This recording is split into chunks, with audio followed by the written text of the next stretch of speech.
I even feel a little torn sometimes where I want to invest in SpaceX because I want to make a cool investment in my future and make some money, but also like that just means I gave $1,000 to Elon Musk, the richest man on the planet. Like that seems really dumb to me. Or other people say I'm not going to buy an iPhone because the batteries, the lithium in the batteries is mined by like a pregnant woman in the Congo, but now I can't make money on my phone, or I can't like provide for my family with the same tool. It feels like ethical decisions are a lot more complicated today than they were 500 years ago too, even if we're all trying to be more moral and ethical. How do you help Well, somebody yeah, make an but you individual still had decision of whether it's right for them? sure.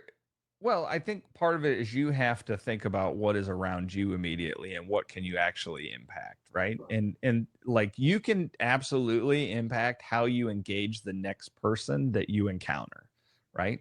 That has nothing to do with Elon Musk or SpaceX or a woman in the Congo. That has to do, like I live in Miami where everyone decides to drive like whatever country we came from, and that creates a lot of honking and road rage and whatever, and I always tease my congregation and say, like, look, you're gonna drive out of the parking lot today and somebody's gonna cut you off. Now my question is how are you gonna respond, right? And so these, having this kind of mentality where we're going to take our formative action every time, everything we control right now, and we're going to make decisions.